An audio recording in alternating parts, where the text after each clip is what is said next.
ಹ್ಞೂ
ಎಷ್ಟು ದೂರ ಆಯ್ತಣ್ಣ ಇದು?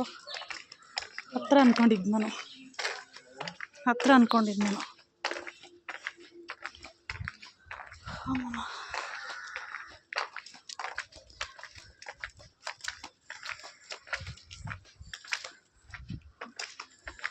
ಸ್ಟ್ರೈಟ್ ಹೋಗ್ಬೇಕೇನ? ಇಲ್ಲಣ್ಣ ಹಂಗಲ್ಲ, ಹಂಗೆ ಮುಂದೆ.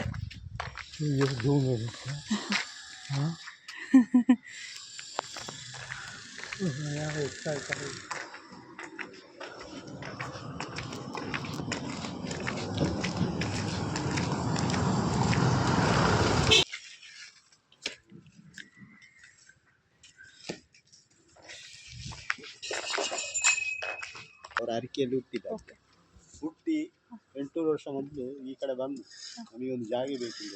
ಅವಾಗ ಹೊರಗೆ ಅಜ್ಜ ಅಲ್ಲ, ಅವರು ತನಿಯ ಅಂದರೆ ಬಾಲ್ಯ 16 ವರ್ಷ 17 ವರ್ಷದಲ್ಲಿ ಅವ್ರು ಮಾಯ ಆಗಿದೆ. ಅವಾಗ ಇಲ್ಲಿ ಬಂದು ನನಗೆ ಜಾಗ ಬೇಕಿದೆ. ಆವಾಗ ಇಲ್ಲಿ ತುಂಬ ಜನ ಇದ್ದಾರೆ, ಈ ಗುರಿಕಾರರು ಉಂಟು, ಬಳೆ ಹಾಕಿದ್ದಾರೆ, ಅವೆಲ್ಲ ದೈವಗಳೆಲ್ಲ. ಆವಾಗ ನಮಗೆ ಇಲ್ಲಿ ಜಾಗ ಇಲ್ಲ, ನಿಂಗೆ ಹೇಗೆ ಜಾಗ ಇಲ್ಲ? ಹಾಗೆ ಒಂದು ಪವಾಡ ಮಾಡಿದರು. ಪವಾಡ ಮಾಡಿ ಇಲ್ಲಿ ಒಂದು ಜಾಗ ಇದೆ, ಅಲ್ಲಿಗೆ ಹೆಸರು ಮುಗೇರು ಅಂತೇಳಿ, ಅಲ್ಲಿ ಒಂದು ಜಾಗ ಸಿಗ್ತದೆ, ಅಲ್ಲಿ ಒಂದು ಮಾಡಿದ್ದು.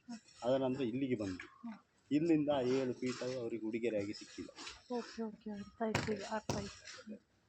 ಅಷ್ಟೇ ಕತೆ. ಅದಕ್ಕೆ ಕಾಂಪಿಟೇಷನ್ ಮಾಡಲಿಕ್ಕೆ ಇಲ್ಲಿ ಬಂದರೂ ಅದೇ ಅಜ್ಜನ, ಅಲ್ಲಿ ಹೋದರೂ ಅದೇ ಅಜ್ಜನ. ಒಳ್ಳೊಂದು ಪವರ್ ಅಂತೇಳಿ ಇಲ್ಲಿ, ಯಾಕಂತ ಹೇಳಿದರೆ ಇಲ್ಲಿ ರಕ್ತೇಶ್ವರಮ್ಮ ಇದ್ದಾರೆ, ಸಿರಿಗಳು 7 ಸಿರಿಗಳಿದ್ದಾರೆ. ಅವರನ್ನು ಕಾದ ಜಾಗ ಆ ತಾಯಂದರನ್ನು ಈ ಜಾಗೆಯಲ್ಲಿ, ಈ ಮಣ್ಣಲ್ಲಿ. ಆದ ಕಾರಣ ಇಲ್ಲಿ ಒಳ್ಳೆ ಪ್ಲೇಸ್ ಇದೆ, ಈ ಮಣ್ಣೇ ಒಳ್ಳೆಯದು, ಪವರ್ ಇದೆ. ಅಲ್ಲಿ ಒಬ್ಬರು ಇದ್ದಾರೆ ಕೆಳಗೆ ಅಜ್ಜನಿಗೆ, ಅವರು ಹೇಳ್ತಾರೆ ತಪ್ಪು ಯಾವುದು ಆಯ್ತು ಹೋಗಿ ಆ ಗೋಪುರ